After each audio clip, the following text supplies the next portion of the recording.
Today we're going to talk about two different aspects that I see behind the secular Buddhist approach, an internal and an external aspect, coming right up.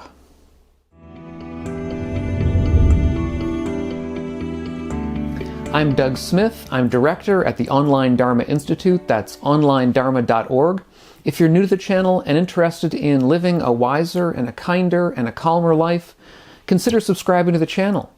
And if you want to check out a new mini course on wisdom, kindness, and calm, and take advantage of the 20% offer on a new course that I have out on an introduction to the Buddha's teaching, which is only good for about another week. 20% off about another week when this comes out. If you're watching this around the time it comes out, you want to check the link above or go to onlinedharma.org. So perhaps you're interested in secular Buddhism, want to know more about it, find it a little bit confusing. There are different aspects to it, I think, at least in the way that I come at it and the way that I've described it in earlier videos here. And over the years of describing it, it occurs to me that there's two different aspects here that I haven't really separated, and I think that can be separated out, that maybe make it a little bit more understandable. Now, I should say, just to make things clear, that although my practice is a secular practice, and the name of this channel is Doug's Secular Dharma, the material over on the Online Dharma Institute is intended to be ecumenical. It's intended to be open to everybody. I will deal with both traditional and secular interpretations. So no matter what your background is, no matter what your interest is, you'll find that I will try to at least include it in courses over there. I think it's important for people to know about early Buddhism and the way that that the Buddha actually gave the Dharma in early Buddhism. And then each of us can make up our own minds about what we want to take on board and what we believe may be metaphorical, at least in our interpretation. So in the Buddha's famous sutta about the foundations of mindfulness, the Buddha described mindfulness meditation. And in that sutta, along with the descriptions of mindfulness meditation, there is what's called the refrain, the mindfulness refrain. One of the aspects of that refrain that occurs over and over again is that we're supposed to contemplate each of these different foundations internally and externally. That is, now there are many different interpretations of what that might mean, but usually what people think is that what it means is you consider, let's say, mindfulness of the body, consider it as respecting your own body, in other words, your own internal kind of bodily senses, your proprioceptive sense of where your body is, for example. And you're also supposed to contemplate this as has to do with other bodies, perhaps other people around you, perhaps external objects, the objects that are external to you, perhaps thinking about how other people might be interpreting their own bodies and bodily sensations. So it's this internal and external kind of duality that I think is very important within a mindfulness kind of approach. And I think we can take that same mindset into our understanding of how secular Buddhism might be realized, or at least might be understood. That is, there's sort of what we might call an internal or a psychological understanding, secular Buddhist understanding, but there's also an external or social understanding of secular Buddhism. And these are somewhat separate, but they, at least in my own belief and practice, run together, but they may not for everybody. So, to begin with, in the psychological understanding of secular Buddhism, our approach in general is that we aren't so interested in let's say, speculative understandings of cause and effect, or speculative understandings of, let's say, rebirth, that seem to us to involve supernatural causation, or causation that seems outside of the way we understand the natural world to be, the way scientists understand the natural world to be. And so we leave that aside. Either we don't believe in it, or perhaps we're agnostic about it, or for many of us, it's just something that doesn't particularly interest us. If it's true that we're reborn, then fine. If it's not, then we still have to behave the same way. We still should behave ethically, and we still should be meditating and behaving wisely. So this psychological kind of understanding of secular Buddhism, this sort of psychological aspect to it, has to do with our beliefs, sort of what we believe about the world. how we impact our, how we understand the world to be, and how we understand the causal impacts of things upon us to function. Now, some secular Buddhists will then try to convince others, will try to basically proselytize for a secular Buddhist kind of understanding of the world in general and of Buddhism in particular. And my own sense, after having been involved with these kinds of things for many, many years now, is that that really isn't a very worthwhile endeavor. I don't think that most people are open to be convinced on either side of this issue. In other words, I'm not saying it's an issue of, some of these people being unable to be convinced and others yes. I think in general, people tend to come at these questions with their own preconceived notions on all sides, and then tend to pick whatever evidence it is that makes them happy, that seems to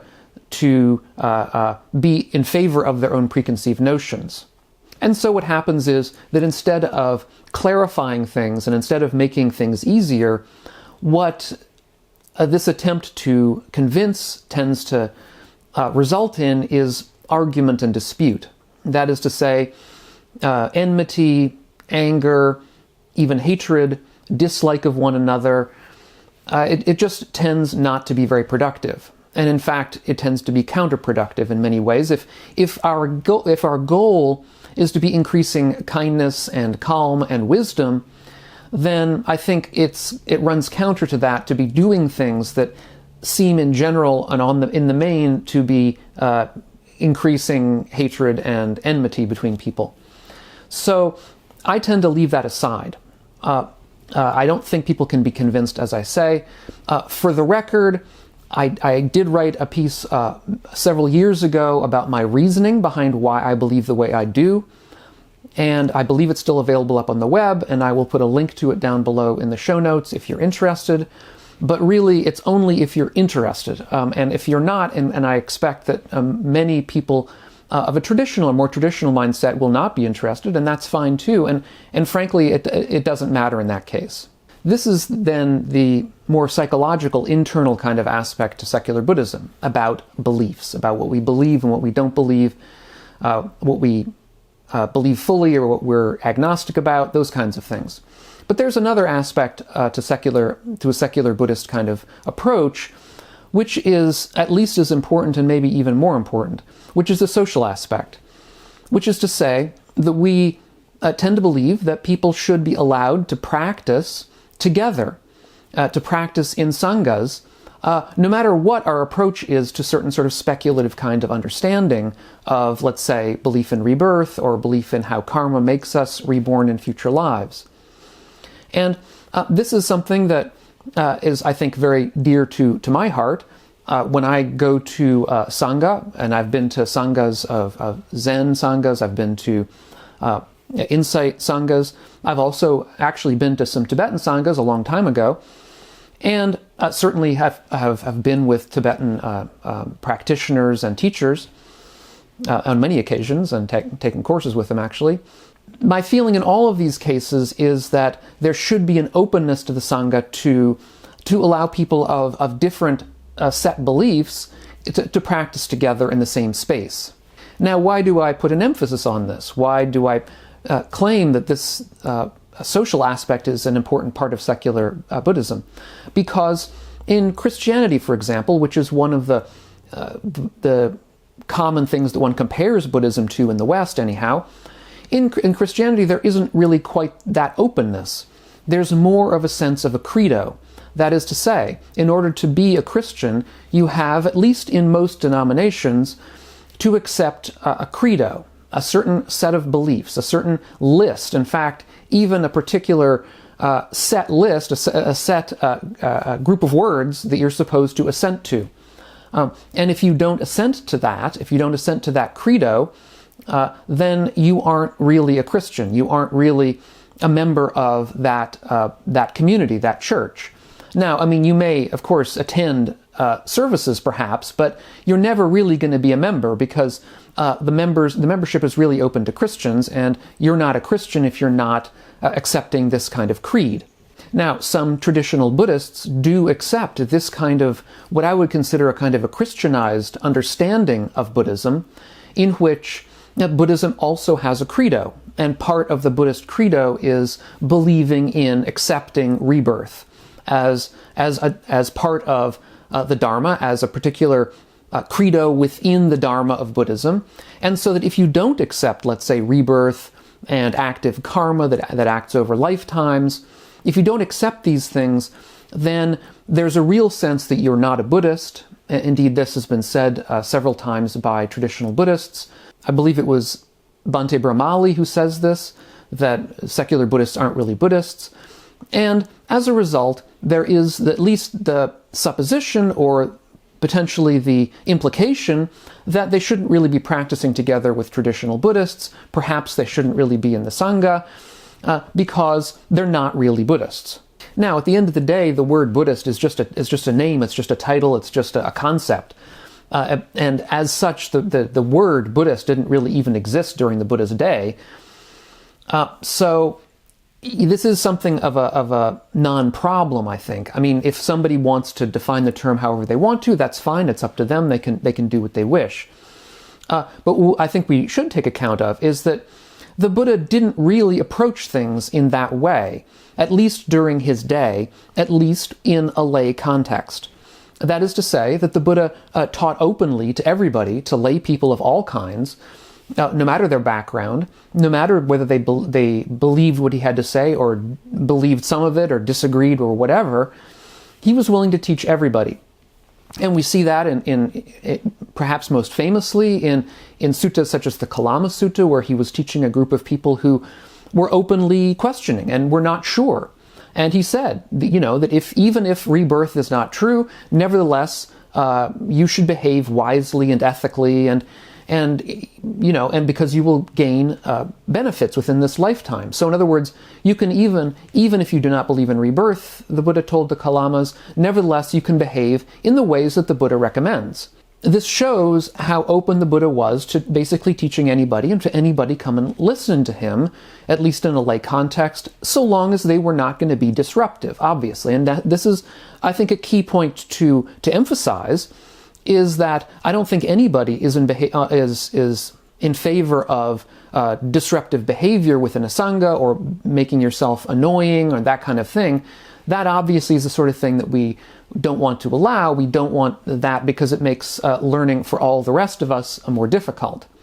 But I think so long as we're able to be acting in kindness and compassion with one another, and listening to one another, and learning from one another, then I don't think that at least the evidence from early Buddhism would say there was any particular problem. Now, there might be a different issue if we come to the question of monastics, or of the monastic order. Should the monastic order as such, as it exists now, involve secular believers? Well, there have been some actual secular believers within the monastic order, or at least monastics who have taught in a very, very secular vein. And they were allowed to remain in the Sangha, although there was some issues with their teachings. There were some issues with their teachings. But at least for now, secular Buddhism is essentially a lay phenomenon. I have discussed in the past my feeling that I actually do think that it would be beneficial for the world, really, to allow a secular Sangha. And this, I should say a secular monastic Sangha. That is to say, secular monasticism. I don't see any reason why there shouldn't be. But on the other hand, I can understand that there might be issues with traditional monastics who might have trouble practicing next to people who were secular. I don't know. I'm not a monastic myself, and I will leave that up to the monastics themselves to decide how they wish to proceed on that front. My own concern is really from a lay context. But then the deeper question here is why? Why to allow secular and traditional believers to practice side by side? Well, it's a fact already. I'll put that out, because if you go to most sanghas in urban centers in the United States, at least, and I'm sure in Europe as well, you will find a significant percentage of people who are secular. who don't necessarily accept the traditional view of, let's say, rebirth. But the deeper answer is that they should practice together because the practice is identical. There's no difference. Whether or not you are a secular believer, whether or not you're a traditional believer, the practices of meditation, the practices of ethical living, the practices of wisdom, in other words, of coming to the world in a wise kind of understanding that all things change, understanding that all things are unsatisfactory in some sense, understanding that all things are non-self in some sense.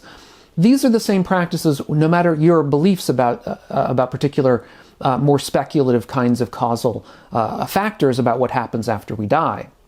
Insofar as some secular believers have trouble with, let's say, more ritual kinds of practices or devotional kinds of practices, those also we don't find so much, for example, let's say in an insight or vipassana kind of center. They tend to be very non-ritualized. They tend to be very non-devotional in general. There may be people who come in from time to time who do accept ritual and devotion, but in general they tend to be relatively low on these things.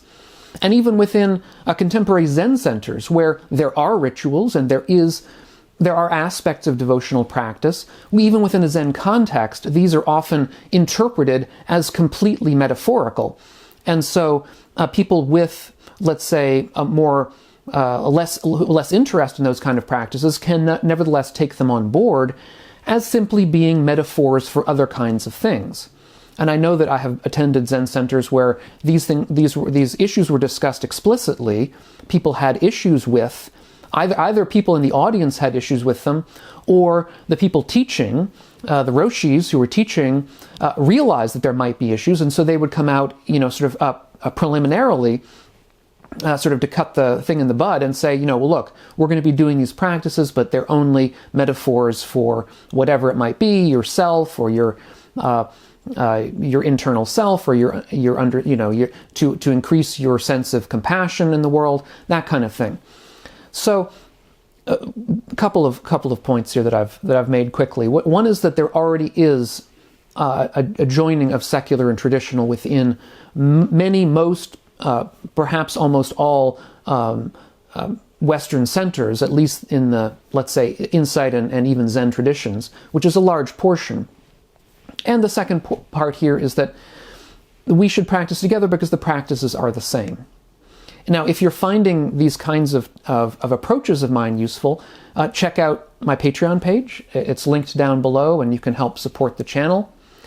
Give it a thumbs up, perhaps subscribe, and check out onlinedharma.org for more courses. And I hope we'll catch you in the next video. Meanwhile, all of you be well. Whether you're traditional, secular, it doesn't matter.